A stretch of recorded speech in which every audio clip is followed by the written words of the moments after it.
Boa noite a todos. Hoje são 2 de abril, quarta-feira, 2025.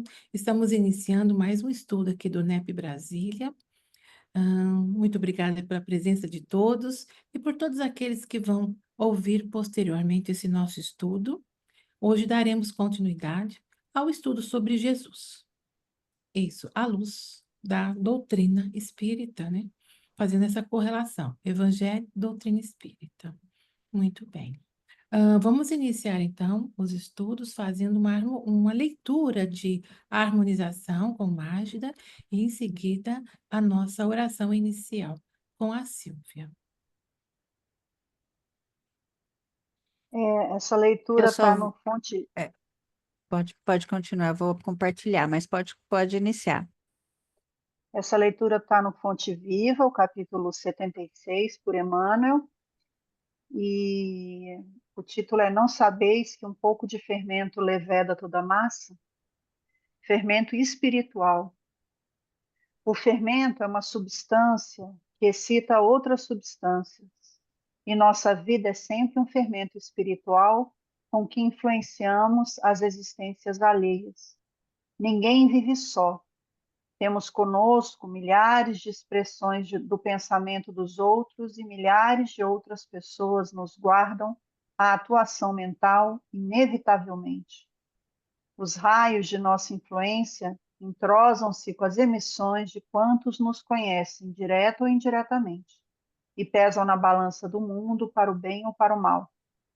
Nossas palavras determinam palavras em quem nos ouve, e toda vez que não formos sinceros, é provável que o interlocutor seja igualmente desleal.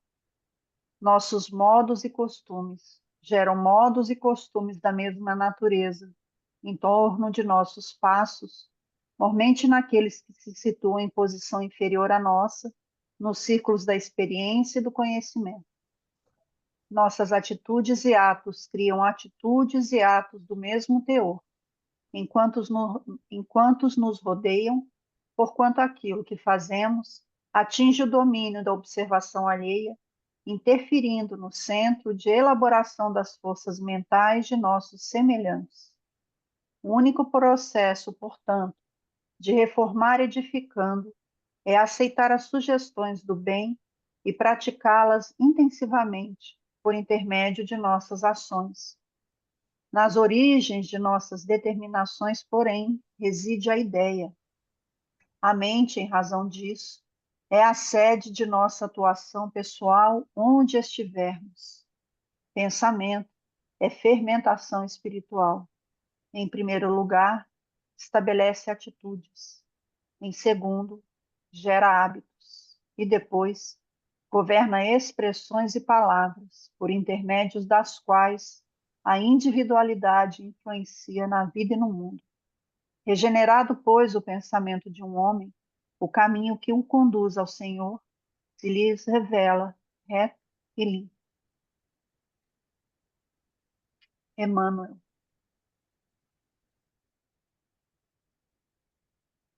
Eu convido a todos, queridos irmãos, para elevarmos ainda mais os nossos pensamentos,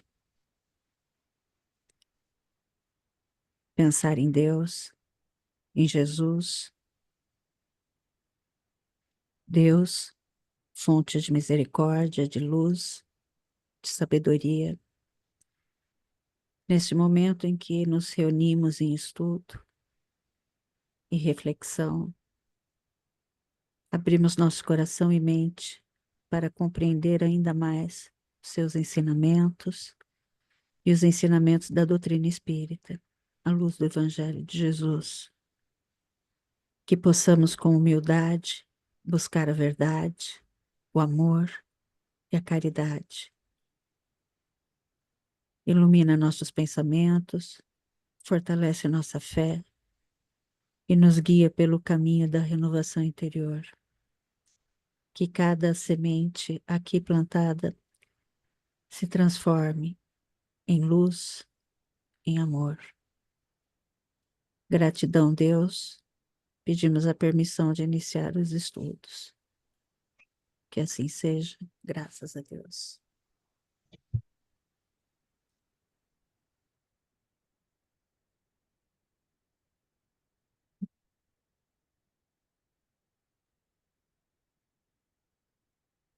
Boa noite a todos, né? Que eu ainda não convidei. Bete, Fábio, Cristiane, Marileide, João. Tudo bem, João? Que bom que você está aqui. Boa noite, gente. Tudo certo? Tudo certo. Cheguei na tua terra. Oba!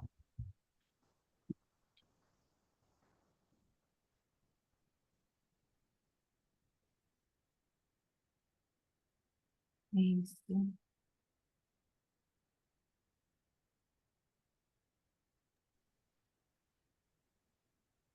Boa noite, gente. Oi, Kels. Tudo bom, Boa... Denise? Tudo. Achei que Que não ia bom, conseguir chegar, mas cheguei. que bom. Pronto. Colocou o Xaxá também, né? Como anfitrião. Deixa eu ver. Sim, o Xaxá, acho que eu Pronto. estou colocando agora. Eu acho que já está tudo Tá bom. ok.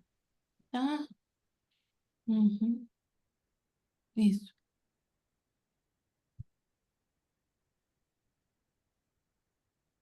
Bom, Denise, então, podemos começar? Podemos. Podemos Ah, ok. começar. Ah, sobre Jesus sempre é bom ouvir. Sempre é bom ouvir Bom, falar vamos de... lá, então.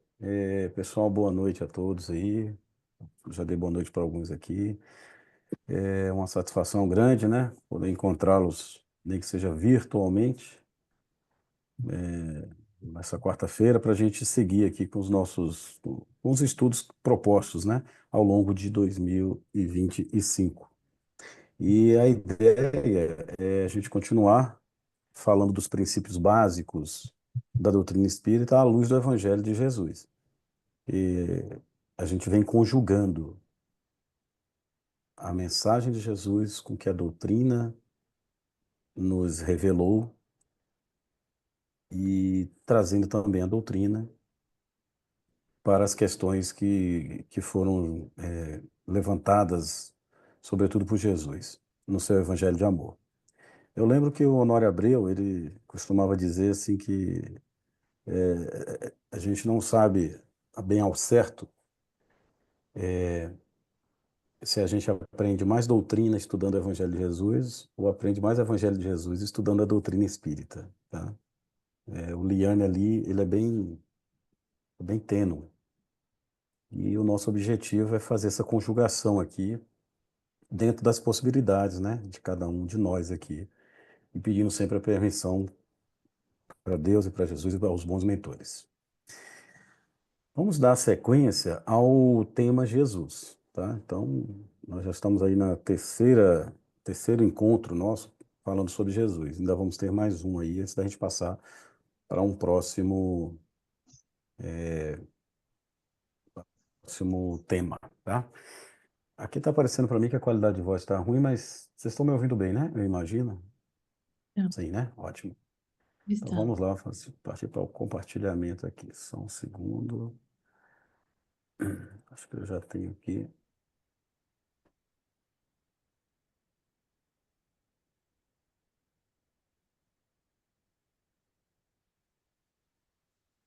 Só um segundo, que acho que vou ter que fazer de novo aqui.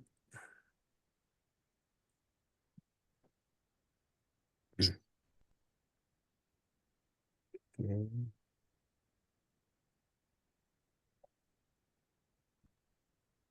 Toda vez que eu vou compartilhar, dá uma questão aqui, gente. Só um segundo.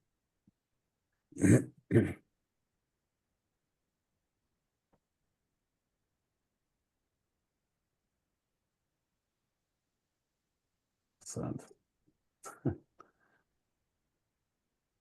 Vamos aqui. Já esse aqui, que acho que agora vai dar certo. Tá pegando o jeito.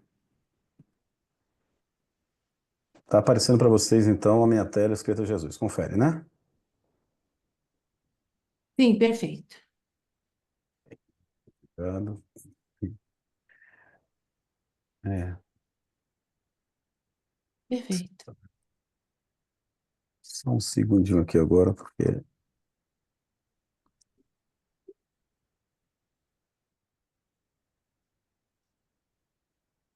Tá, legal. Vamos lá. Bom, então, continuamos aqui nessa parte 2, né? Que na realidade seria uma terceira reunião, mas a parte 2 por quê? Porque a gente fez uma primeira reunião onde a gente apresentou um pouco o tema e a gente ficou muito focado, ou bem focado na parte dos, passando aqui, das referências evangélicas. E que, na semana passada, a Denise, junto com o João Marcos, né, e com a ajuda de todos, deu uma sequência para essas referências evangélicas. Então, foram vistas várias destas que estão aqui, né, sobretudo que está em no Novo Testamento. E tem muito assunto, né, porque o Cristo ele já vinha sendo anunciado desde muito tempo, né? Tá surgindo um barulhinho aqui para mim, eu não sei se está vindo de alguém aí. Tá para vocês também? Como Será que tem alguém? uma Ah, campainha. mas não é da minha parte aqui, não. Será que é? Não é sua bateria. Não. É a configuração do meu Zoom, desculpa, que o meu Zoom, cada Ah, vez é? que entra alguém, ele toca essa Ah, campainha. tá. Tá, não, beleza. Desculpa. Não, sem problema, sem problema. É só que eu estava preocupado de ser aqui, sabe? Mas tá ótimo, vamos lá. Então, assim, desde os tempos antigos já vinha sendo anunciado a vinda de um Messias, né? Do ungido, né? Do Cristo, que esse também é ungido, e que a gente comentou na, na primeira reunião. E isso fruto, a gente sabe hoje, com a doutrina espírita, fruto de uma promessa do próprio Cristo. Ele prometeu àqueles que foram exilados do sistema lá de Capela para que o planeta Terra, um dos consolos, né, que Jesus passou para essa turba enorme, milhares de espíritos que vinham para cá, porque não estavam mais colaborando, né? A vibração deles não estava mais colaborando com a evolução do planeta à época lá.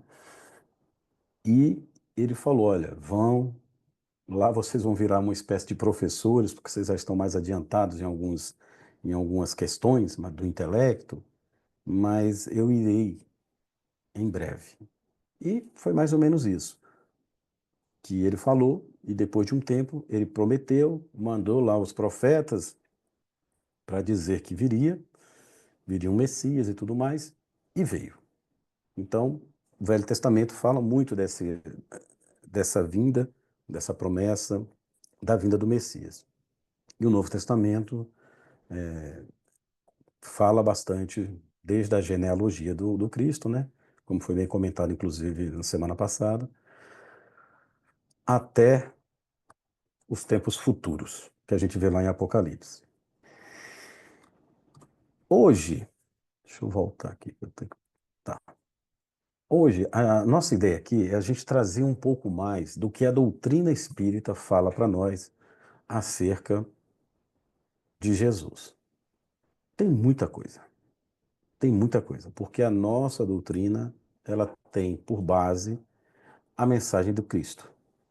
Então, tudo que foge disso, foge do Cristo, foge da mensagem, nós temos que ficar com um pé atrás. Mesmo aquelas coisas ditas mais assim científicas da doutrina espírita, filosóficas da doutrina espírita, ela tem por fundo a moral cristã. Então a gente precisa, dentro desses nossos estudos aqui, e trazendo uma dúvida que foi colocada assim que a gente começou esse estudo, era, puxa, está parecendo mais um estudo sistematizado, né, da doutrina, mas o objetivo não é esse. E também é no seguinte sentido, porque sem a doutrina a gente não consegue avançar nas discussões, nas descobertas que a gente vai fazendo sobre o Evangelho de Jesus. Não consegue. A não ser que a gente seja uma alma já preparada para isso, né? Que a gente consiga entender toda a mensagem dele sem precisarmos de outra ferramenta que não seja a própria mensagem do Cristo. Então, isso eu acredito que seja para poucos. E a doutrina espírita veio para nos dar uma força nesse sentido aí. Então, nós vamos focar hoje e semana que vem continua um pouco mais, né, sobre essas referências doutrinárias e de obras subsidiárias em que se trata ou tratando de Jesus, tá? Nas obras doutrinárias, nós temos vários insights que a gente pode tirar. Aqui estão só alguns, tá? Então, quando eu falo referência doutrinária aqui, são mais referências da codificação, ou da época da codificação, né? Então, a gente vai encontrar em o Livro dos Espíritos, em questões várias, né? Aqui só tem algumas que fazem alusão diretamente à mensagem do Cristo. O Evangelho segundo o Espiritismo, até que a sugestão é ler a obra completa do Evangelho, mas também tem alguns capítulos específicos, enfim. Obras póstumas, a Gênese, o Livro dos Médiuns, Revista Espírita, que tem uma, mas são várias também. Quando a gente fala de obras subsidiárias, são as obras que vieram após, né, a codificação. Sobretudo, as de Emmanuel. Então, com todo respeito a outros autores encarnados e desencarnados, mas a obra do Chico, ela é riquíssima. E a gente vem descobrindo isso aos poucos. Até esses livros, como esse que foi lido hoje na abertura, o Fonte Viva, por exemplo, de Emmanuel, para muita gente era um livro de leitura para um culto no evangelho, do Evangelho no Lar, por exemplo. Uma abertura de alguma reunião e eu costumo falar assim que eu tenho uma pessoa bem conhecida que ela até pulava, ela lia o capítulo, o nome do capítulo, e pulava a passagem evangélica, que ia direto para a mensagem que o Emmanuel trazia. Por quê? Porque para ela, aquele negócio da passagem evangélica, ela não tinha entendimento, alcance, não tinha costume, nem lia aquilo. Mas hoje a gente sabe, com esses estudos nossos, que o que o Emmanuel fez através da mediunidade do Chico foi uma coisa fenomenal. Fenomenal. De trazer para a gente explicações a miúde daquilo que o Cristo falou ou que ele fez.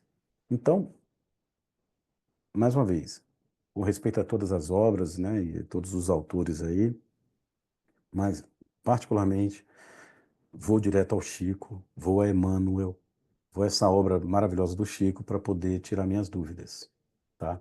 Se eu estou com dúvida em alguma obra outra, eu vejo o que o Emmanuel ou na obra do Chico tem para poder comparar, e normalmente eu fico com ela, tá? Então tem muita coisa de Emmanuel aqui, quem quiser procurar em outras obras, fica à vontade, né? Mas nos 50 anos depois, A Caminho da Luz, A Alvorada Cristã, que é a obra do Chico, né? Consolador, há 2000 anos, e aqui continua. Deixa eu só dar um clique. Várias do Chico aqui, Antologia Mediúnica do Natal, Opinião Espírita, e assim vai. Pedro de Camargo, que não é obra do Chico, mas tem algumas coisas bacanas. Estante da Vida do Irmão X, Instruções. Gente, tem muita coisa. Aqui só são algumas, tá?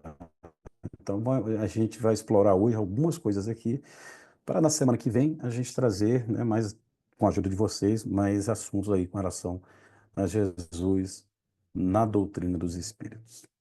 Então, vamos lá. Dito isso, vamos seguir. Trago novamente aqui o Livro dos Espíritos, que é o nosso livro base em termos de doutrina espírita. O trabalho hercúleo do nosso querido Allan Kardec é digno, né? É digno, assim, de uma pessoa nobre, como era o caso do Allan Kardec, do espírito de Allan Kardec. Porque desde quando ele teve contato com os fenômenos mediúnicos, né, os fenômenos das mesas girantes, até o lançamento de O Livro dos Espíritos, foram mais ou menos uns 3 anos. Ele já estava com seus 50 anos de idade, para 51, e aos 54, mais ou menos, ele lança O Livro dos Espíritos, né? Tinham, à época, 501 perguntas, mas todo o corpo doutrinário da doutrina, né, da doutrina estava já nesse livro. Na segunda edição, em diante, é que desmembrou em mais perguntas e tal, e aí temos a configuração que a gente acompanha até hoje. E como a gente viu na reunião de 15 dias atrás, aquela pergunta 625, né, é clara, objetiva, onde Kardec pergunta qual o espírito, quem Deus tem enviado para nos servir de guia e modelo, servir a humanidade, veio de Jesus. Mais adiante, quer dizer, desculpa, mais no começo do livro, né, ele vai trazer para a gente a escala espírita. A escala espírita. Nessa escala espírita, né, que vai falar de uma forma assim bem didática, né, não fechando nisso que vai ser falado aqui, né, nessa escala, nessa quantidade, mas de uma forma bem didática, ele fala dos, dos espíritos em evolução dentro do degrau de cada um. A gente vai ver isso na escala espírita e ele diz para a gente que tem 3 ordens de espíritos. Kardec começa da terceira para a primeira, tá? Dentro dessas 3 ordens de espíritos, existem algumas classes. E é o que a gente vai pincelar aqui só para a gente relembrar o que está dito na codificação. Então, nessa terceira ordem de espíritos, e a gente vai ver isso bem mais detidamente a partir da questão número 100 de O Livro dos Espíritos, ele divide em algumas classes, e aqui nós temos 5 classes. Tá? Então, também da última para a primeira, ele vai dizer aqui, na terceira ordem de espíritos, estão os espíritos imperfeitos. Aí, vamos ver se a gente se localiza em alguma dessas classes aqui, tá?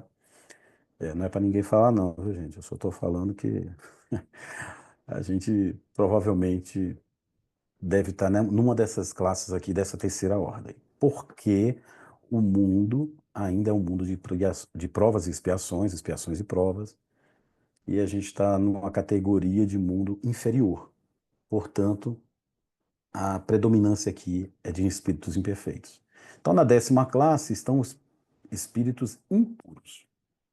Não vamos detalhar, né, porque está bem claro lá no Livro dos Espíritos, mas 10ª classe, espíritos impuros. A 9ª classe, tem que clicar aqui, estou clicando no lugar errado, são os espíritos levianos.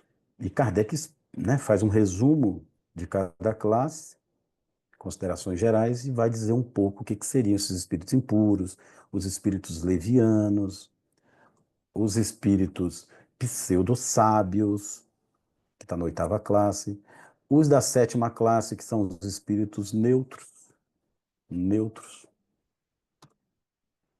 aquele espírito que não é nem bom, nem ruim, mas a ausência do bem já é um mal, né? A própria doutrina fala para gente. E a 6ª classe, que são os espíritos batedores e perturbadores.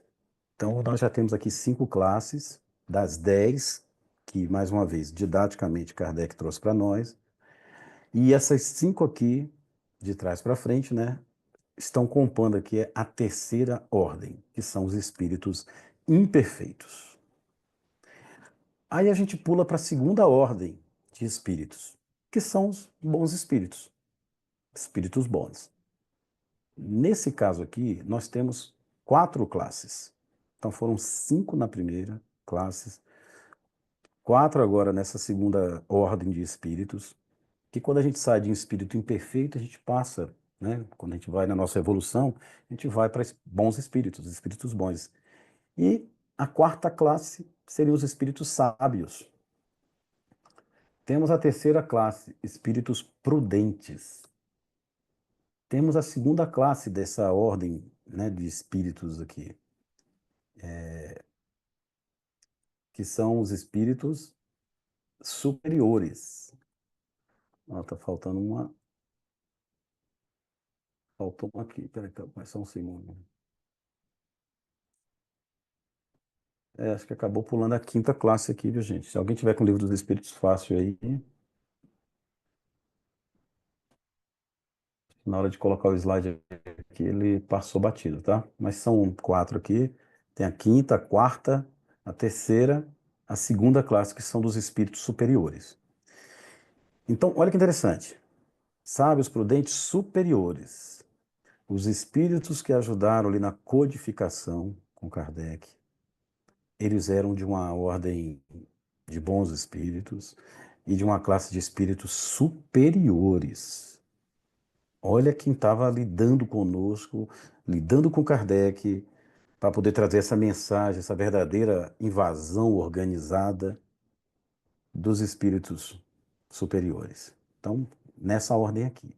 Só que temos aqui a primeira ordem, que é uma classe que o Kardec chama de classe única, que são os espíritos puros. Classe única, não existe uma subclasse, ou seja, primeira ordem, espíritos puros. Tem uma pergunta no Livro dos Espíritos que é assim: em que se transforma o espírito após a sua última encarnação? Espírito puro, puro espírito, bem-aventurado, ou seja, um espírito feliz. E olha o que diz aqui na questão 112, que não é uma questão, na realidade o Kardec está falando desde a 100 sobre essas classes e ordens e tudo mais. Ele vai falar aqui dos caracteres gerais dessa ordem de espíritos puros, dessa classe única. Caracteres gerais desse tipo de espírito: nenhuma influência da matéria. Nenhuma influência da matéria. O objetivo da doutrina espírita, em revivendo o cristianismo, ou revivendo a mensagem do Cristo, porque é o cristianismo redivivo, é acabar com o materialismo. Não esse materialismo, né, de apego simples aqui aos bens materiais, às coisas materiais, mas em si, sim, em acabar com o domínio que a matéria exerce sobre certos indivíduos. Quando chegarmos a espírito puro, nenhuma influência da matéria nós teremos. Vamos entender bem, não quer dizer que nós não vamos nos ocupar da matéria, ou não vamos conseguir nem nos relacionar com a matéria. Não é isso, gente. Não é isso. Mas a matéria em si não vai ter nenhuma influência sobre nós, espíritos puros, quando chegarmos lá. Kardec fala assim: superioridade intelectual e moral absoluta em relação aos espíritos das outras ordens. Então, as 9 classes para trás, as outras 2 ordens de espíritos, inferiores e bons, elas são inferiores a esses espíritos puros. A superioridade dele, intelectual, moral, é tamanha em relação aos outros espíritos. Kardec descreve mais. Primeira classe, classe única. Esses espíritos percorreram todos os graus da escala e se despojaram de todas as impurezas da matéria. Nós estamos trazendo isso aqui por causa de Jesus, o ser mais perfeito que passou aqui pela Terra, que nos serve de guia e modelo. ele já é um espírito puro há muito tempo. Na nossa contagem terrena, bilhões e bilhões, enfim, se perde na poeira dos sóis, como diz Emmanuel. Essa é a evolução do Cristo. Porque ele já percorreu todos os graus da escala, se despojou de todas as impurezas da matéria. Continua Kardec. Havendo atingido a soma de perfeições de que é suscetível a criatura, não tem mais provas nem expiações a sofrer. Então está certíssimo quem disse que Jesus não devia nada. Não devia mesmo, não. Ele sofreu, porque ele quis, porque ele escolheu. Ele escolheu vir aqui ao mundo, e ele prometeu que viria, veio nos ensinar aqui o amor, esse amor puro, que é o reflexo de Deus, diz Emmanuel lá no caminho, Pensamento e Vida. Ele começa assim, que o amor puro é o reflexo do Criador. Então Jesus veio aqui para isso. Ah, mas ele não precisava, né? Não precisava, mas veio, escolheu, sofreu na pele, encarnado, tudo aquilo que a gente sabe na história. Então, atingiu a soma de perfeições que a criatura, que é possível. Não tem mais prova, não tem expiação. Não estando mais sujeitos à reencarnação em corpos perecíveis, vivem a vida eterna que desfrutam no seio de Deus. Gente, então ele não vai reencarnar. Ele não precisa. Não está mais sujeito a reencarnar em corpos de carne perecíveis. Isso aqui é perecível. Ele não precisa mais disso. Mas, se necessário, se ele quiser, ele vem como ele veio. Acho que tem um microfone aberto aqui, né? Bom, vamos seguir. Fala aqui, né, que desfrutam da vida eterna, né, no seio de Deus, gozam de uma felicidade inalterável, porque não estão sujeitos nem às necessidades, nem às vicissitudes da vida material, mas essa felicidade não é a de uma ociosidade monótona, vivida em contemplação perpétua. Então, em que se transforma o espírito após sua última encarnação? Bem-aventurado, feliz, aquela verdadeira felicidade, a felicidade que não é deste mundo. Então, aqui na Terra, a gente vive em momentos, às vezes, em momentos felizes, mas não uma felicidade completa. Não tem como, aqui na Terra, ter uma felicidade eterna, inalterável. Não existe num mundo como esse. Mas não é uma vida, como diz aqui, de contemplação perpétua, como a gente já vem estudando, e a gente vai falar mais sobre esse assunto. Kardec diz mais assim, está tudo lá na questão 113. Os espíritos puros são os mensageiros e os ministros de Deus, cujas ordens executam para a manutenção da harmonia universal. Dirigem a todos os espíritos que lhes são inferiores, ajudam-nos a se aperfeiçoarem e determinam as suas missões. Esses são os espíritos puros que cooperam, sabe, com o Criador. Gente, nós temos espíritos bons, que são até superiores, mas não chegam aos pés de um espírito puro, um espírito com um grau de pureza superlativa mesmo, do qual Jesus já era há muito tempo.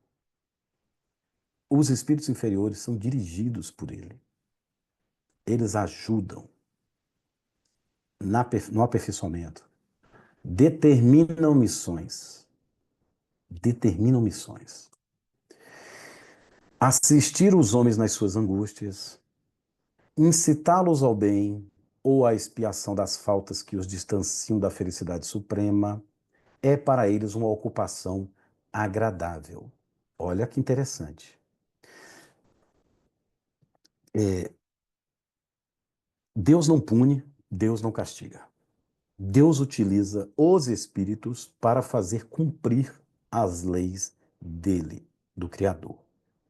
quem toma conta da gente são os espíritos superiores, os espíritos um pouco mais evoluídos que nós, e aqueles muito evoluídos, como é o caso do Cristo.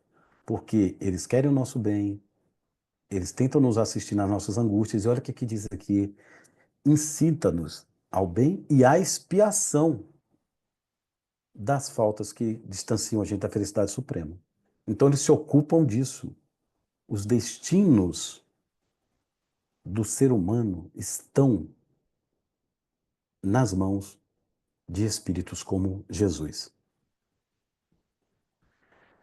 São às vezes designados pelos nomes de anjos, arcanjos, serafins. A Denise até usou esses termos aí na reunião passada. E Kardec encerra nessa parte da pergunta 113 dizendo assim: os homens podem comunicar-se com eles, mas bem presunçoso seria o que pretendesse tê-los constantemente às suas ordens. Posso me comunicar com um ser como Jesus? Claro que posso. Ele pode me ouvir? Claro que pode.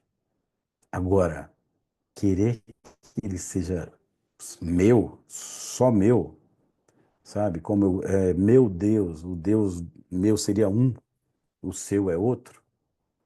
O Cristo, o Jesus que habita em mim, sabe? É diferente do que habita em você. Querer que a gente tenha ele constantemente e barganhando com ele. Senhor, ó, o senhor quer que eu melhore, né? Mas para isso eu preciso ter alguma melhoria aqui na minha vida. A gente começa a barganhar, a fazer trocas. É querer demais a gente achar que um ser como Jesus, por exemplo, está à nossa disposição. Ele não nos abandona, porque ele tem seus mensageiros, seus emissários. A minha prece que eu faço aqui para ele vai chegar até ele de alguma forma, porque os mentores amigos, os anjos de guarda, vai escalando isso e chega até ele. E volta para a gente o quê? Aquilo que a gente precisa. Se a gente tem misericórdia divina naquele momento, misericórdia vai atuar. Se a gente precisa ter calma, paciência, resignação, é isso que vai ser enviado para nós. Tomara que a gente consiga escutar e fazer por onde merecer e ouvir aquilo. Kardec vai continuar falando sobre Jesus, mas agora mudando de livro.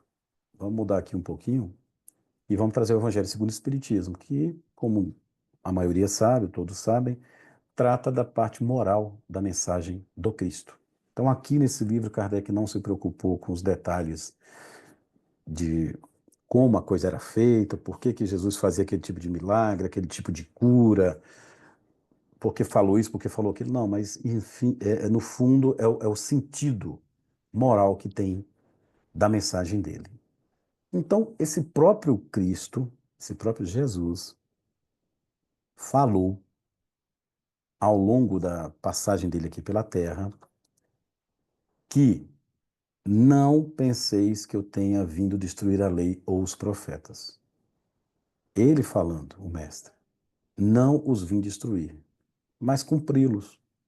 Porquanto em verdade vos digo que o céu e a terra não passarão sem que tudo que se acha na lei esteja perfeitamente cumprido, enquanto reste um único iota e um único ponto. Um ser que já passou por todas as etapas de evolução a que a gente poderia almejar no nosso estágio atual de entendimento. Ele está dizendo que veio, mas não foi para destruir a lei, ou mesmo os profetas, mas para dar cumprimento, e que nada vai passar. Nada vai passar sem que se esteja perfeitamente tudo cumprido. Então ele já dá uma dica de que existe um caminho, sim, ascensional da nossa evolução, que ele percorreu, ele sabe o caminho, porque ele é o caminho, o que ele representa. Essa identidade, né, como a Silvia até comentou na reunião passada, essa identidade de Jesus com Deus. Então ele sabe o caminho a percorrer. Ele é a verdade, porque ele trouxe a verdade. E ele é a vida em abundância. Ele já deu a dica para a gente. Só que aí a gente se atrapalha. A gente começa a ler isso aqui e começa a pegar a interpretação, por exemplo, do Velho Testamento, aquele bando de leis humanas, entre aspas, né? Porque para o povo hebreu aquilo não eram coisas divinas, mas muita coisa humana ali. A gente pega aquelas leis, toma como sendo algo divino e a gente diz que tem que fazer cumprir.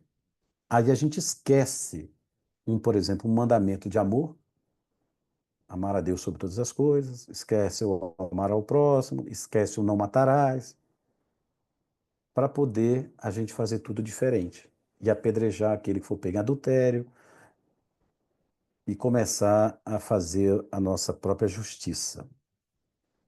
Aí Kardec, aqui no Evangelho segundo o Espiritismo, traz para nós o seguinte, na sequência ali. Está no primeiro capítulo do Evangelho segundo o Espiritismo, né? O item 1, que Jesus fala não vim destruir a lei, e o 3, Jesus não veio destruir a lei, isto é, a lei de Deus, veio cumpri-la, isto é, desenvolvê-la, dar-lhe o verdadeiro sentido e adaptá-la ao grau de adiantamento dos homens. Quando Jesus veio, a gente estava vivendo um período de uma certa infância espiritual. A gente pode falar infância, adolescência, mas enfim, não tínhamos a maioridade ainda, tá? E nós vamos ver mais um pouquinho na frente esse ponto aí. Mas o que Jesus trouxe para nós como um grande irmão mais velho, um grande professor, um grande mestre, ele veio trazer essa revelação de Deus amor, de Deus como nosso Pai, só que foi, claro, adaptando a esse grau de adiantamento que nós tínhamos, aquilo que a gente tinha condição de apreender. Então ele foi meio que a conta gotas, soltando para alguns um pouco mais, outro para alguns um pouco menos. Tanto é que para a multidão ele falava por parábolas, porque era o jeito que eles tinham de entender, mas para os discípulos, aqueles que estavam mais próximos, ele falava tudo de forma clara. Clara. Por isso que eu disse, conta gotas para uns, um pouquinho mais para os outros, porque é o que a gente dá conta. O próprio Nicodemos, coitado, foi ter com Jesus, fala bem, vejo que sois mestre, pelos sinais que fazes. Aí Jesus, na hora, nem espera ele complementar, já fala assim, em verdade vos digo que é preciso nascer de novo. Aí tem toda aquela história que a gente conhece, aquele diálogo, né?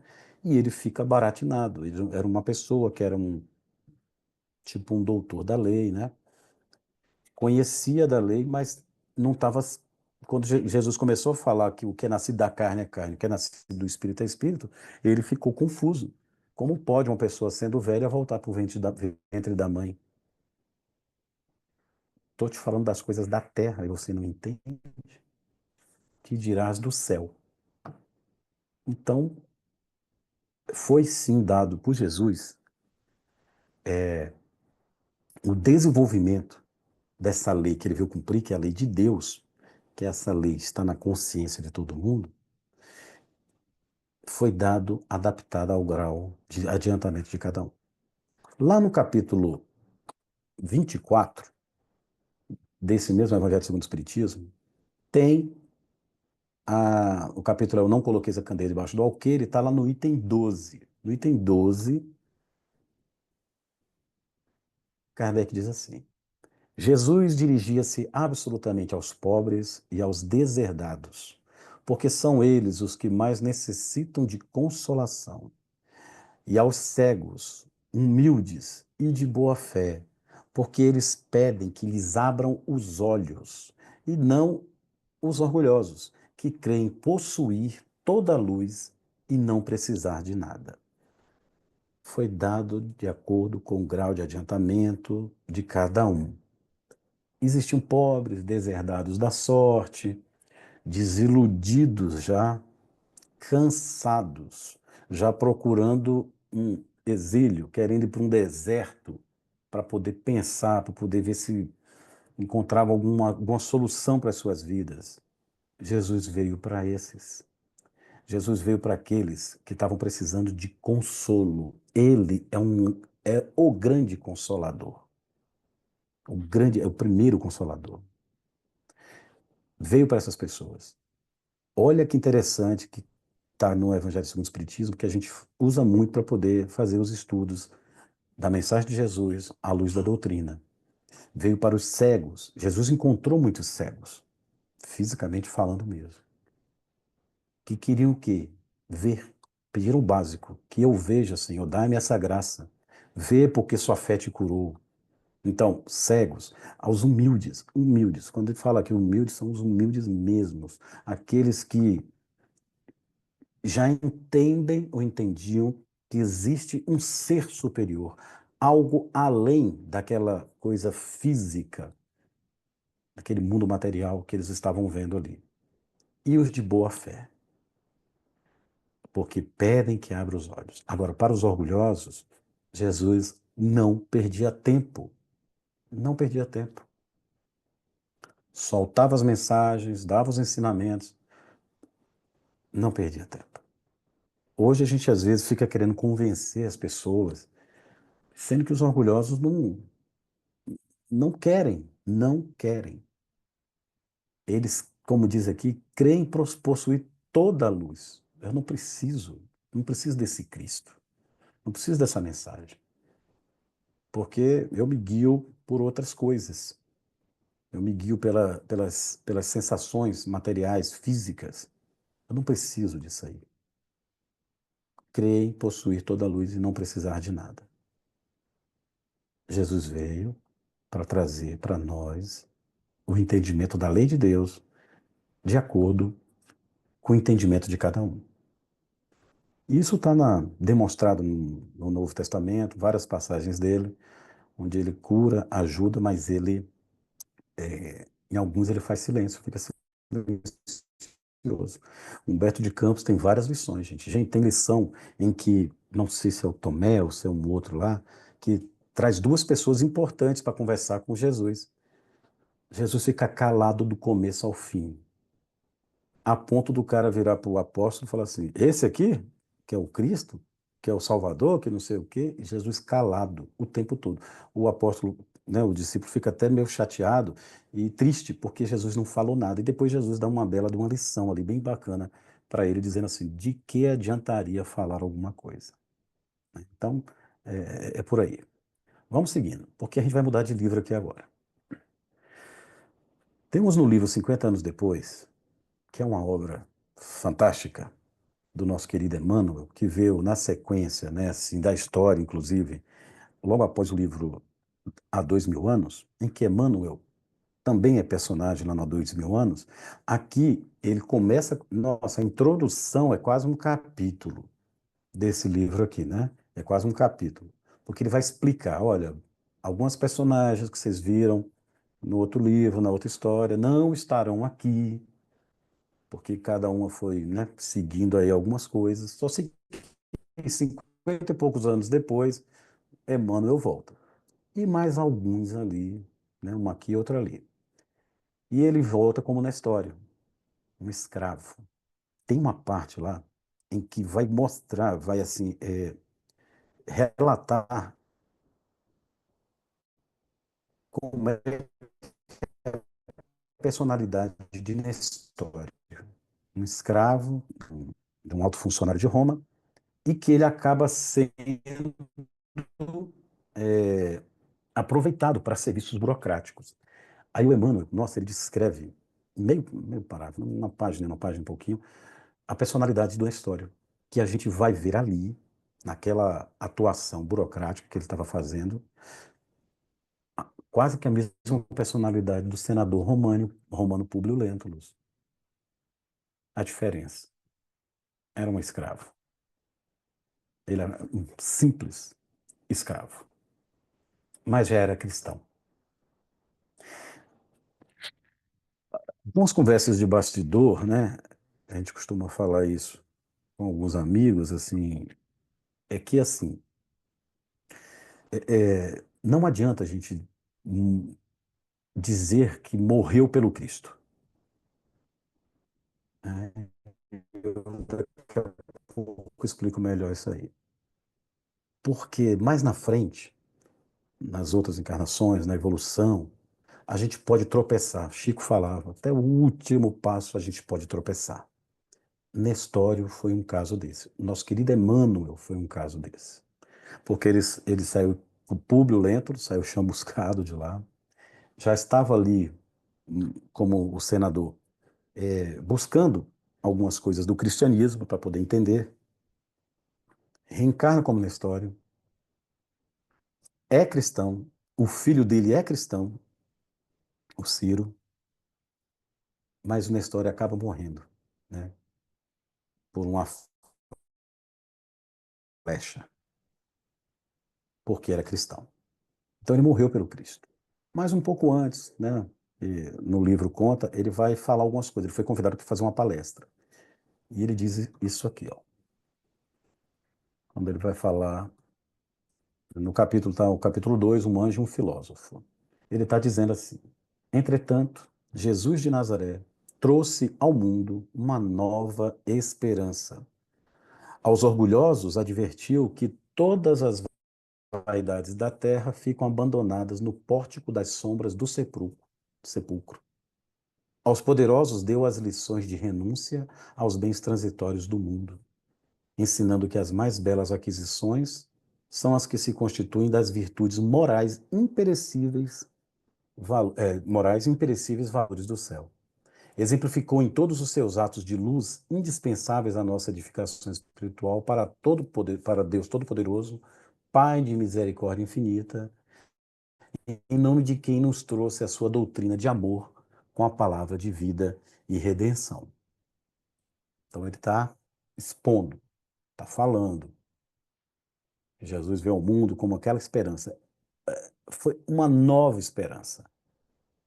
Todo o sofrimento do povo hebreu, que a gente conhece muito bem, da qual Jesus descendia, né? E ele nasceu nesse seio, foi bem, né, relembrado também na última semana, da linhagem ali da descendência de Davi, de Abraão, enfim. Ele veio trazer uma nova esperança ao mundo. Aos vaidosos, ele deu algumas lições lá, dizendo que, olha, cara, não adianta isso, vaidosos e orgulhosos.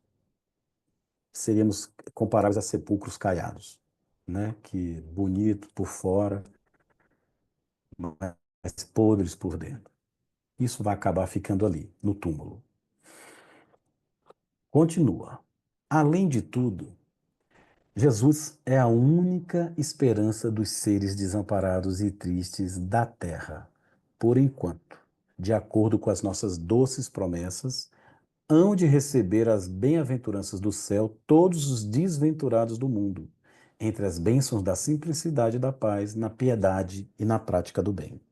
Já naquela época, quase 100 anos, né, ali depois do desencarne de Jesus, os cristãos, eles já tinham essa noção de que Jesus era a única esperança na terra, dos que estão desamparados, estão tristes, desiludidos e tudo mais. Então, eles já tinham essa consciência de quem era o Cristo, tá? E do que ele trouxe de mensagem. Ainda nos 50 anos depois, ainda tem uma outra pregação aqui, que diz assim: é que, meus irmãos, o reino de Jesus deve ser fundado sobre os corações, sobre as almas, e não poderá conciliar-se nunca neste mundo com qualquer expressão política de egoísmo humano ou de doutrinas de violência que estruturam os estados da terra. Gente, o reino de Jesus, o reino de Deus, vamos colocar assim, não vem com aparência exterior. Ele mesmo já falou isso, tá? Ele é fundado no coração das pessoas. Não adianta a gente querer misturar as questões do egoísmo, coisas mais ligadas à violência, porque Deus não age com violência, usa o tempo. O reino do Senhor sofrerá por muito tempo a abominação do lugar santo, pela falsa interpretação dos homens. Olha aí, gente. Falsa interpretação dos homens. Mas chegará a época em que a humanidade, hoje decadente e corrompida, olha só, naquela época já estava decadente e corrompida, se sentirá a caminho de uma Jerusalém gloriosa e libertada. Emmanuel traz para nós que Jerusalém, ou Israel, vamos colocar assim, é toda a humanidade. Toda a humanidade. Um dia teremos todo o nosso planeta, toda a nossa humanidade gloriosa e liberta de todo mal. Aquele mal que a gente mesmo produz. Continua aqui. Guardemos na mente a convicção de que o reino de Jesus não está nos templos ou nos manuscritos materiais que o tempo se incumbirá de aniquilar em sua passagem incessante. Não está no templo, nas coisas materiais, e sim que os alicerces divinos têm de ser construídos no íntimo do homem, de modo que cada alma possa edificá-lo por si mesma, à custa de esforços e lágrimas, claro, né, gente? Para o planeta de expiações e provas. A caminho das moradas gloriosas do infinito, onde nos aguardarão, depois da jornada, as bênçãos do Cordeiro de Deus, que se imolou na cruz para nos redimir do infortúnio e do pecado. Então ele já tinha uma promessa até de mundos outros caminhos. Eles já tinham uma noção dessa evolução, só que o processo, como a doutrina trouxe para nós, eles não tinham ainda. Mas eles tinham com eles a fé, e a boa fé, porque o mestre falou. Então aquilo devia estar muito fresco para eles ainda. Uns 80, 90 anos que o Cristo tinha passado aqui pela terra, e eles ainda guardavam isso muito forte no coração. Depois de uma prece, Nestório terminava sob o olhar carinhoso e comovido de quantos lhe acompanharam a palavra fluente, através das considerações de ordem evangélica. Nestório, no final do livro não, viu, gente? Isso é só uma parte do... até uns 4 capítulos lá iniciais, 5, quando Nestório morre. E tem todo um desenrolar maravilhoso lá com relação à Célia, tá? Mas Emmanuel foi um desses, que virou cristão, morreu pelo Cristo. Depois ele aparece, né, em Ave Cristo, né, que foi uma época muito sangrenta ali de perseguição aos cristãos, em que os romanos eram muito violentos demais, mas ele aparece lá, já aparece acanhado. No livro Ave Cristo, ele já é um afinador de instrumentos, o Basílio, um romano, já descrente de muita coisa, mas cultuava as tradições romanas. Tá lá, a gente vai ver, segundo consta aí através do Arnaldo Rocha, o Emmanuel como o sacerdote Ários, que teve até a cisma ariana, né? Não é ariana, desculpa, de Ários, né? Que ele queria Ários, ele virou um sacerdote, 300 e pouco, viu, gente? 390. Virou um sacerdote e ele defendia a reencarnação na Bíblia. No concílio lá de Nicéia, tiraram e excomungaram o Ários. Então ele virou ali novamente um cristão. Só que aí já foi entrando na máquina que estava sendo construída lá do sacerdócio organizado. Teve uma época muito negra na vida do Emmanuel, e depois ele reaparece mais fortemente, que a gente sabe ali, né, que consta no livro Renúncia, já como o padre Damiano. Tá? Então, morrer pelo Cristo, às vezes é até fácil. Tá? Viver pelo Cristo é mais difícil. No livro A Caminho da Luz, que já foi citado várias vezes, na introdução desse livro, Emmanuel vai trazer para nós sobre Jesus. Ele é a luz do princípio, e nas suas mãos misericordiosas repousam os destinos do mundo. Seu coração magnânimo é a fonte da vida para toda a humanidade terrestre. Sua mensagem de amor no Evangelho é a eterna palavra da ressurreição e da justiça, da fraternidade e da misericórdia. Todas as coisas humanas passaram, todas as coisas humanas se modificarão. Ele, porém, é a luz de todas as vidas terrestres, inacessível ao tempo e à destruição. Então, nas mãos augustas do Mestre repousam os destinos do mundo. Seria muito bom que nós, espíritas, cristãos, tivéssemos essa convicção, não só quando a gente lê aqui agora, a gente participa de um evento, uma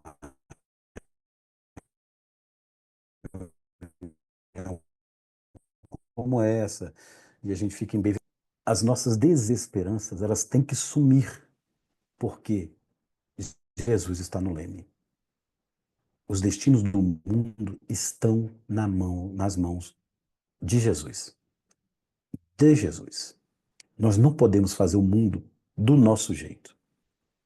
Temos que fazer o mundo como Jesus tanto pregou. Que essa mensagem de amor seja essa eterna palavra de ressurreição, de justiça, fraternidade e misericórdia. No capítulo 9 do A Caminho da Luz, Emmanuel vai trazer para a gente sobre o Cristo inconfundível. Cadê o Cristo? Muitos vão dizer, ei-lo aqui, ei-lo ali. Não vades, desconfiem. E o Cristo que é inconfundível? Esse ungido, esse Messias. Mas Jesus assinala a sua passagem pela terra com o selo constante da mais augusta caridade e do mais abnegado amor. Suas parábolas e advertências estão impregnadas do perfume das verdades eternas e gloriosas. A passagem dele é um exemplo da mais augusta caridade. E a entrega que ele teve, que ele se deu, representando esse amor divino. Caridade, gente. Caridade segundo a entendia Jesus. Pergunta 886 do Livro dos Espíritos. Benevolência para com todos, indulgência para com a imperfeição alheia, perdão das ofensas. A manjedoura e o Calvário, nascimento ali até a morte do Cristo, são lições maravilhosas, cujas claridades iluminam os caminhos milenares da humanidade inteira. E, sobretudo, seus exemplos e atos constituem um roteiro de todas as grandiosas finalidades no aperfeiçoamento da vida terrestre. Com esses elementos, fez uma revolução espiritual que permanece no globo há 2 milênios. Na manjedoura, o exemplo de humildade. Gente, o que é um ser como Jesus reencarnar na Terra e parar na manjedoura, sabe? Um exemplo assim de tanta humildade, que foi o que ele fez também com os discípulos quando foi lavar os pés. É perguntado por Emmanuel, por que ele se cinge ali com... Está no Consolador isso, gente. Se cinge com um pano e vai se limpar, vai limpar os pés dos apóstolos, coisa que era feita assim só por escravos. É porque ele se sentia um escravo da humildade. É mais ou menos isso que o Emmanuel fala.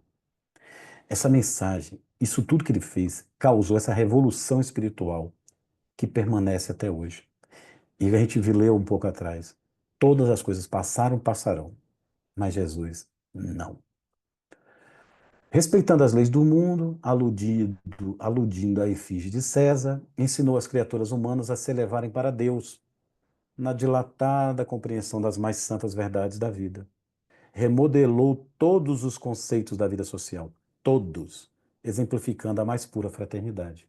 Até a cena do adultério, lá do apedrejamento da mulher adúltera, conta Humberto de Campos que a partir daquela forma como Jesus atuou, hoje a justiça, ela, sem o saber ou sem ter conhecimento da mensagem do Cristo, muitas vezes, que muitos nem cristãos se dizem, eles estão sentenciando as pessoas de uma forma diferente do que se fazia no passado, lá atrás. A partir daquele momento do apedrejamento da mulher adúltera, que não foi apedrejada, as noções de justiça divina começaram a penetrar os tribunais.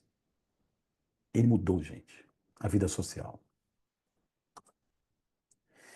Cumprindo a lei antiga, encheu-lhe o organismo de tolerância, de piedade e de amor com as suas lições na praça pública, que foi o que eu acabei de falar, né? Em frente das criaturas desregradas e infelizes. E somente ele ensinou o amai-vos uns aos outros, vivendo a situação de quem sabia cumpri-lo. Tanto é que na Santa Ceia, na última ceia, e foi tema do nosso seminário ano passado, né, nosso congresso, o terceiro congresso do NEP, que ele deu um novo mandamento, que é o amai-vos uns aos outros como eu vos amei. Então, amar a Deus sobre todas as coisas, amar ao próximo como a ti mesmo, é um dever, diz Emmanuel, está lá no livro Caminho, Verdade e Vida, é um dever. Começa assim, é um simples dever nosso. Amar o outro como nós amamos a nós mesmos. Eu amo o outro. É um dever que eu tenho. Agora, amar o outro como Jesus nos amou, nesse exemplo de humildade, de amor, de fraternidade, praticamente só ele sabia cumprir. Ainda no A Caminho da Luz, ele vai falar aqui para a gente, Emmanuel, sobre a manjedoura. A manjedoura assinalava o ponto inicial da lição salvadora do Cristo, ponto inicial. Como a dizer que a humildade representa a chave de todas as virtudes. De todas as virtudes, a humildade é a chave. Começava a era definitiva da maioridade espiritual da humanidade terrestre, de vez que Jesus, com a sua exemplificação divina, entregaria o código da fraternidade e do amor a todos os corações. Gente, éramos crianças, infantis. Com Jesus, instaura-se definitivamente a era da maioridade espiritual da humanidade terrestre. Ele entregou para a gente o código, tipo, meu amigo, ensinei como fazer, vim aqui, tinha que vir, gente. Não adiantaria mandar ninguém. Ele tinha que vir, um anjo, tinha que encarnar para poder ensinar a moral verdadeira. Ele veio, entregou para a gente esse código, não escreveu nada, mas ficaram as lições, anotaram, estamos aí com elas até hoje. Este é o código da fraternidade e do amor. Está no coração de todo mundo. Ele legou para nós. Agora está aqui o manual. Segue. Agora é com vocês. Maioridade. As responsabilidades aumentam. Se cometermos infrações, seremos mais duramente cobrados por tudo isso. Continua. No capítulo 24, ele vai falar do Espiritismo e as grandes transições. Só para a gente começar a encerrar aqui também um pouco esse assunto. Ainda tem alguns slides. Diz o seguinte: convenhamos em que o esforço do Espiritismo é quase superior às suas próprias forças. Olha que coisa que Emmanuel fala. O esforço que o Espiritismo vai ter que fazer para poder atirar as amarras que tentaram colocar, né, e deixar fixadas na mensagem do Cristo, o esforço do Espiritismo é quase superior às suas próprias forças. A força é uma, mas o esforço que a gente vai ter que fazer é quase maior do que essa força que o Espiritismo tem. Mas o mundo não está à disposição dos ditadores terrestres, por mais que a gente ache que, nossa, o mundo vai acabar agora, vai acontecer o pior e tudo mais. Jesus é o seu único diretor no plano das realidades imortais. E agora que o mundo se entrega a todas as expectativas angustiosas, os espaços mais próximos da Terra se movimentam a favor do restabelecimento da verdade e da paz, a caminho de uma nova era. Então, A gente fica desesperado, a gente esquece que Jesus é o grande condutor deste mundo. Nesta fase, quando Emmanuel começou a escrever esse livro, nós estamos nos aproximando de um mundo de regeneração. Existe uma movimentação a favor do restabelecimento da verdade e da paz aqui na Terra. Existe uma movimentação. Vocês lembram que Emmanuel conta no primeiro capítulo da comunidade de espíritos puros? Jesus faz parte dessa comunidade. Ao que consta, se reuniram 2 vezes. Quando foi da formação do planeta e quando se decidia a vinda do Cristo. Espíritos abnegados e esclarecidos falam-nos de uma nova reunião da comunidade das potências angélicas do sistema solar, da qual é Jesus um dos membros divinos. Então, Emmanuel traz para a gente que uma terceira reunião já estaria a caminho. Reunir-se-á de novo a sociedade celeste pela terceira vez na atmosfera terrestre, desde que o Cristo recebeu a sagrada missão de abraçar e redimir a nossa humanidade, decidindo novamente sobre os destinos do nosso mundo. Terceira vez. Terceira vez. Essa comunidade de espíritos puros está por se reunir. Esse livro é de 1930 e pouco. Reuniu, não reuniu, os destinos já foram traçados e a gente aqui desesperados. Sendo que a gente tem uma doutrina maravilhosa. A gente sabe que com a doutrina espírita a morte não existe. Qual o nosso desespero? Por que que a gente está tão preocupado com tantas coisas que nos consomem no dia a dia, a ponto de sermos, às vezes, escravizados pela matéria, pelaquela força que a matéria exerce e que a gente, às vezes, não dá conta?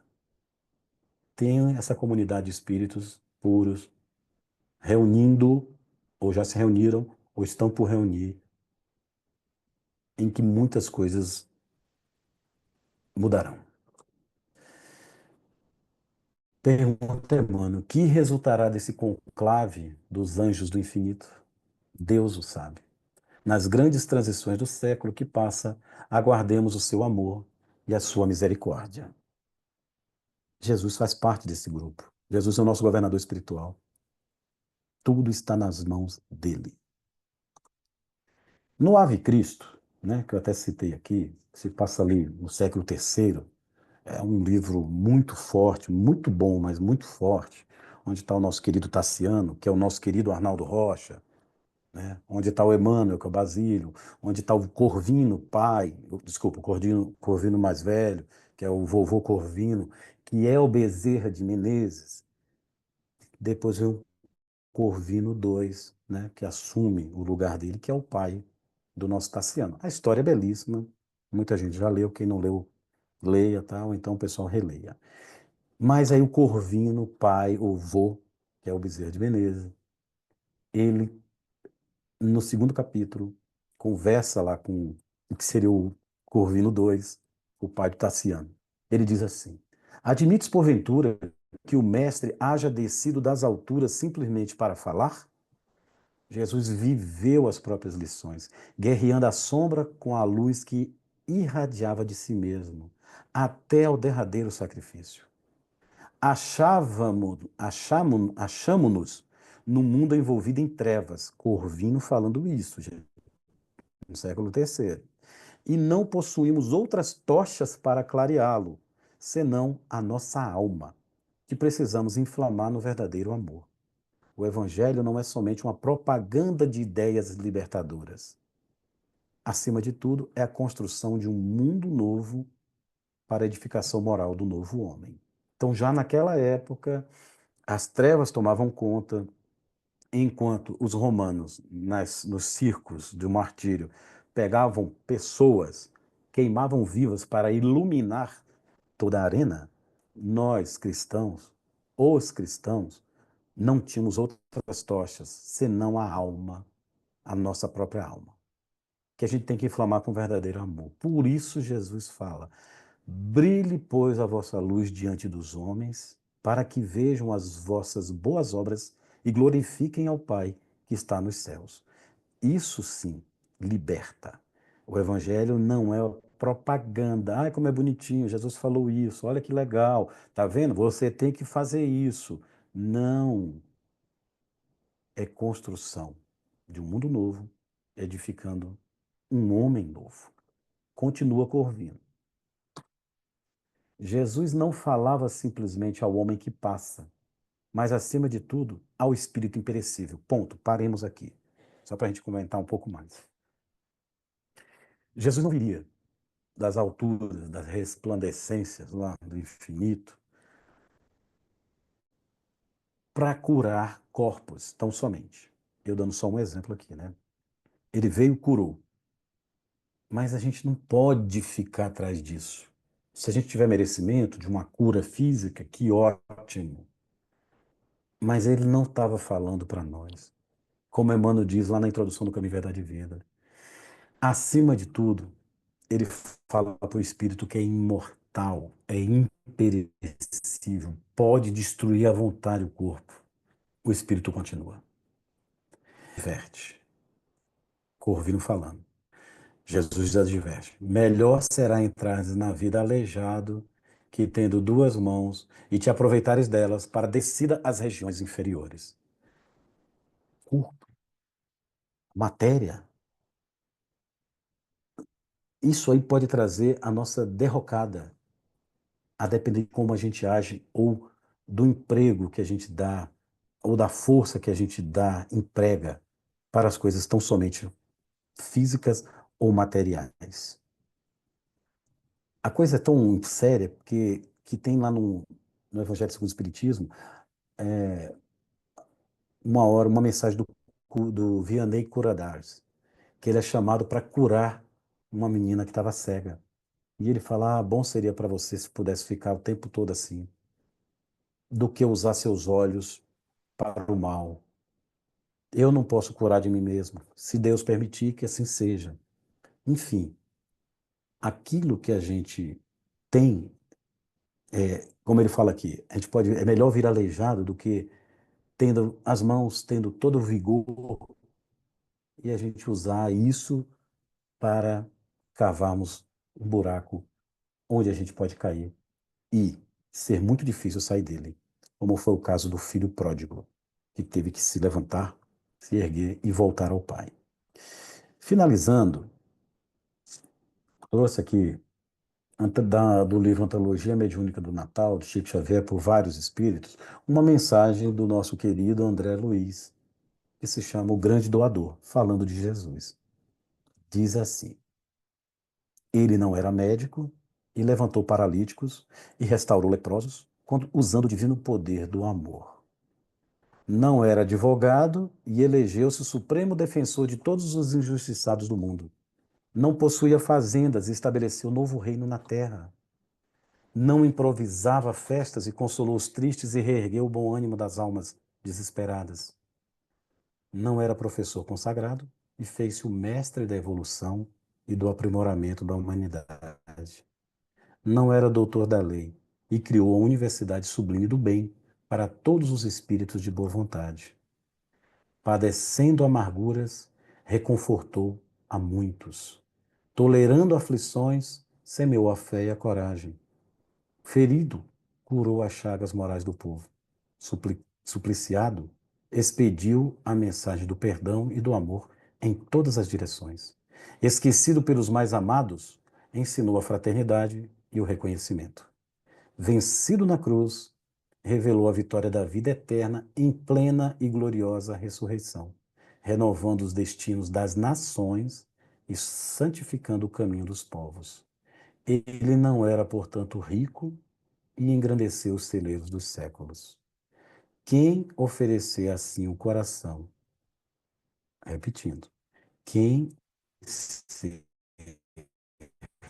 assim o coração em homenagem, poderá desse modo, no exemplo de Jesus, embora anônimo, aflito, apagado ou crucificado, atender à santificada colaboração com Deus a benefício da humanidade. Jesus é o ápice da evolução que a humanidade terrestre almeja. Isso aqui é uma frase do Honório Abreu, que está no livro Religião Cósmica. Esse Mestre Jesus é aquilo que a gente tem que mais desejar de forma ardente para podermos evoluir. Temos sim que copiá-lo, que imitá-lo, que entender a sua lição, que o código moral ele já deixou para a gente. Que esse mesmo mestre possa nos abençoar hoje e sempre. Gente, obrigado pela atenção e paciência.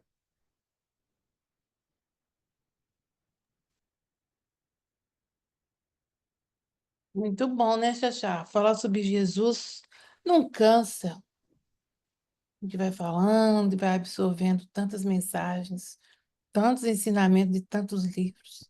Não cansa. Você podia falar aí mais um bocado, que a gente ia gostar Verdade. do mesmo jeito, sabe? É muito bonito, né? Trazido pela doutrina espírita mesmo. Exatamente. Mas assim, falar um pouco mais, vocês iam cansar. Então, a gente ainda tem uns minutinhos aí. Se alguém quiser comentar, fica à vontade, viu, gente? É, Silvia, vamos lá. Pode falar, querida. Eu não Eu estava achei muito vendo bacana mensagem nenhuma, nem mãozinha, viu, gente? Eu achei. quando Xaxá trouxe o morrer pelo Cristo e viver pelo Cristo. Morrer pelo Cristo acho que é a culminância da entrega, né? O ápice da entrega. É essa renúncia ao ego, ao orgulho, à vaidade. É morrer para o homem velho, né? Para que o Cristo viva em nós. E viver pelo Cristo, então, acaba sendo uma consequência dessa morte interior, né? É quando a gente caminha com fé, mesmo em meio às dores, perdoar, perdão, e se viver por ele é deixar que os ensinamentos dele molde as nossas ações. Eu achei muito bonito esse morrer pelo Cristo, é um ato de Uhum. coragem. É isso. Só um complementozinho, viu, Silvia, assim, porque nessa hora eu usei o exemplo da minha história. É que, assim, morrer fisicamente, é fácil. Agora, morrer para esse homem velho, como você bem disse aí, esse é difícil. Aquela hora que eu falei assim, é, se imolar pelo Cristo, né, é fácil. Não é fácil, como foi né, no passado aí. Agora, viver por ele, sabe? Então não adianta só se imolar, vou morrer e tudo mais. Não, eu quero viver por ele. Aí sim, esse é o mais complexo. Agora, quando você se leva por sentido aí do morrer, do matar um homem velho, né? Que a gente acaba morrendo ali para poder viver pelo Cristo, realmente, esse é o principal. Esse é o que a gente tem que almejar, sim. É um dos passos, na realidade, viu? Tô olhando pro lado que eu tô vendo vocês aqui do lado, gente, desculpa. Ah, eu estava esperando mesmo. Meu amigo Armando.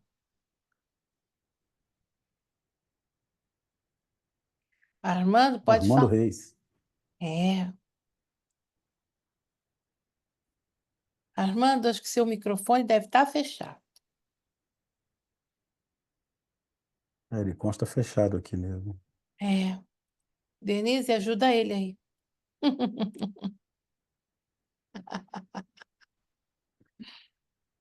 Armando, vamos abrir o microfone? Eu coloquei aqui, mandei um pedido para ele ativar o som. Vamos ver se É, ele. ele deve estar perdido nos botões. Eu não sei se você está no celular, Armando, é só ir no seu nome ali nos três Oh, pontinhos, isso. Agora foi. Agora foi? Ah, Foi. tá. É, é interessante. Denise me ajudou aqui. É interessante a gente nunca esquecer, né, o seguinte: Quando a gente fala em Cristo, como o Xaxá já colocou, né, nós estamos falando numa categoria de espíritos do universo inteiro. Né? Cada sistema tem o seu Cristo, o seu mensageiro. O próprio Criador mandou lá na antiguidade vários mensageiros, mas nenhum deles conseguiu entregar como Jesus a individualidade que aceitou a missão não foi imposta para ele. Tanto que, quando ele nasceu, o nome dele era Jesus, da cidade de Nazaré. Só da idade missionária mesmo que ele alterou para Jesus Cristo. E aí a gente vê, a espiritualidade comenta que Jesus é individualidade. Cristo significa a mensagem de Deus. Jesus é o mensageiro da mensagem de Deus. Quando a gente abraça o Cristo, nós estamos nos tornando em carta viva, né, materializando, né, a mensagem de forma silenciosa e cumprindo a vontade do Criador. Aí a gente brilha a nossa luz, incentiva quem está ao nosso redor, porque quem vive a mensagem vai fomentar uma força de como se fosse um mestre, né? E mestre não faz dever de casa de aluno. Então, todos nós vamos ter que fazer o nosso dever seguindo o modelo de como Cristo acendeu a sua própria lamparina interior de virtudes, de inteligência, de amor. Só isso. Muito bom. Excelente. Armando, obrigado aí, cara, muito bom. Deixa eu aproveitar o gancho aqui para duas coisinhas aqui. Primeiro, agradecer aqui ao Fábio Guilherme, né, que ele trouxe a quinta classe, que eu Faltou no acabei de slide. colocar, não sei por que que não entrou, mas a quinta são dos espíritos benévolos lá, da Ordem dos Espíritos Bons, viu? Obrigado, Fábio. Eu vou até corrigir o slide antes de compartilhar com todo mundo aí, tá? Seguindo um pouco nessa linha aqui que o Armando trouxe para nós, né? Realmente, Deus enviou vários, né, vários espíritos, que na realidade a gente vê pelo livro A Caminho da Luz que foi o próprio Cristo quem enviou, o próprio Cristo quem enviou. Mas como guia e modelo, Deus ofereceu para nós o Jesus, né? E respondendo aqui a Denise Reis, viu, Denise? A relação de espírito puro e espírito crístico, né? Então a gente até comentou na 15 dias, Uhum. essa questão de Cristo, Messias, é uma coisa que nós criamos para dar um significado aí, né, de algo especial. Tanto é que na tradução e na tradição, Cristo e Messias é a mesma coisa, um ungido, né? E na Terra nós tínhamos vários Cristos. O rei era Cristo, porque ele era ungido por um sacerdote. Só que o Cristo de Deus, nessa identidade, né, com o Pai, foi Jesus. Então, já ele era chamado de Cristo, de ungido, de Messias. Quando chega a doutrina, explica para a gente bem melhor. Foi o ser mais perfeito que Deus enviou. Então, pronto, ele é o puro por excelência. É aquilo a que a gente deve almejar aqui em termos de evolução. Ele é o Cristo. Então, espírito crístico é um termo, sabe? Tem muita gente que diz assim, é porque Cristo é algo à parte, Jesus é o que seria o médium desse Cristo. Um exemplo, né? Eu só estou dando uma ilustração aqui. Mas, gente, Cristo é uma coisa simples, é o escolhido, é o ungido, sabe? Já que tem ungido, então tá, que seja esse o ungido de Deus, é o Cristo divino, é o escolhido, identidade perfeita, tá? Então, espírito puro, ele é Cristo, porque ele, identidade com o Pai, ele veio trazer essa mensagem. Igual a ele, tem vários outros, né? Por esse sistema solar, por essa galáxia, por esse universo aí, tá bom? Nessa condição de um espírito que consegue guiar moralmente, não só construir fisicamente, mas moralmente guiar um planeta até a sua evolução, né? Então, não sei se consegui fazer entender, viu, Denise?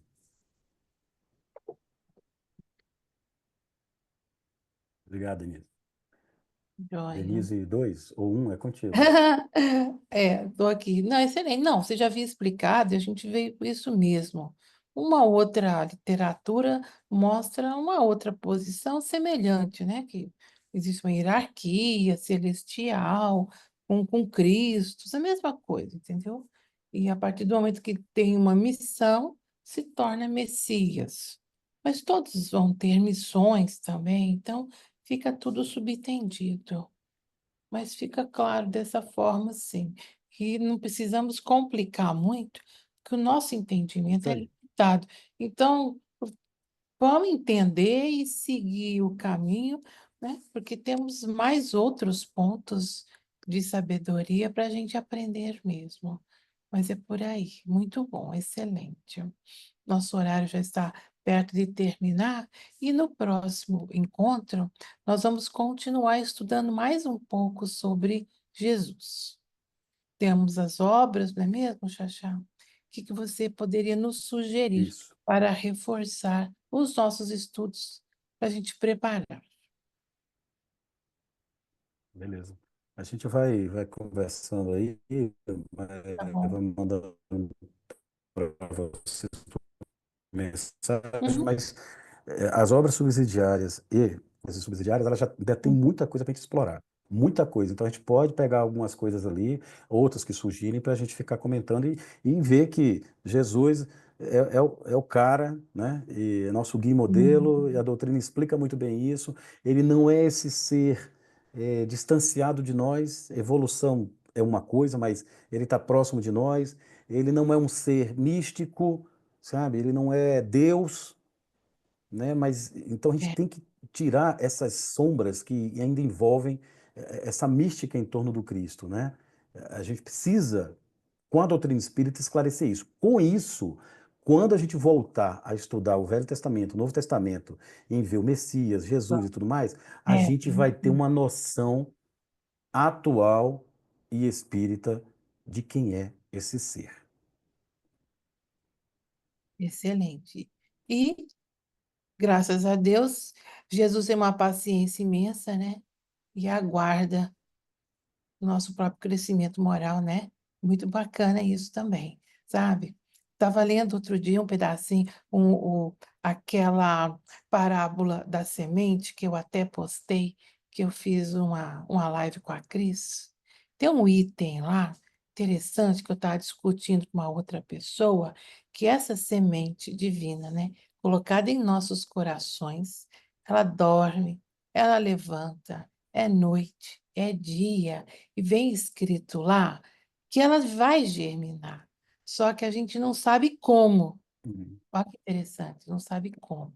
Então, conversando com um outro colega, né, você veja só, é como se realmente a espiritualidade, Deus, Jesus, ele tem um plano divino que vai, que assim, nós vamos fazer o nosso esforço, nós vamos fazendo as nossas reencarnações, vamos nos melhorando. A gente tem esse sentimento de que queremos nos aproximar de Jesus e sermos espíritos puros, perfeitos. Mesmo assim, sabe? Então, a espiritualidade, toda equipe, é parece que eles vão trabalhar a nosso favor, porque lá diz que a semente dorme, levanta, é dia e é noite, e ninguém sabe como ela germina. Ela germina, sabe? Então tem alguém atuando e assim, fortalecendo a nossa vontade para que a gente, de alguma forma, a gente faça o nosso crescimento moral. É muito bonito. Essa é uma parábola. Eu até postei ali, a gente estava ali conversando sobre isso. Que a semente vai crescer e a semente vai germinar. E ela vai dar o fruto. É muito bonito, viu? Mas é isso. Então, quanto mais a gente estuda, na hora que a gente volta, realmente, como o Xaxá disse, para fazer um entendimento de uma passagem, de uma parábola, tendo esses conhecimentos básicos mais sedimentados, a compreensão ela é melhor. Ela é mais fácil e ela é melhor, né? Como a gente prometeu, né? Nós vamos estudar esses princípios para depois entrar para valer junto aos evangelhos, viu? Mas nós já estamos terminando, né? Vamos terminar os nossos estudos. Isso, Beth, a lei do progresso, Betinha. Isso, para já, já fizemos o nosso estudo, né? A nossa parte por hoje, viu? Graças a Deus. Muito bom, Xaxá. Vamos continuar semana que vem estudando um pouquinho mais sobre Jesus. Excelente. Uhum. Então, já podemos fazer. Alguém tem mais algum comentário que gostaria de fazer algum comentário? Acrescentar alguma coisa? Isso. Então vamos para a nossa oração final.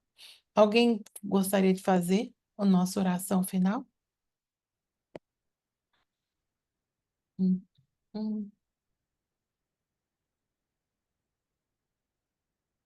Isso. Eu posso fazer, Denise. Pode Então, fazer, Betinha, tranquilo. isso. Fechemos nossos olhos e imaginemos a figura amada do nosso Mestre Jesus a nos sorrir, a nos cobrir de bênçãos com sua luz, a nos banhar.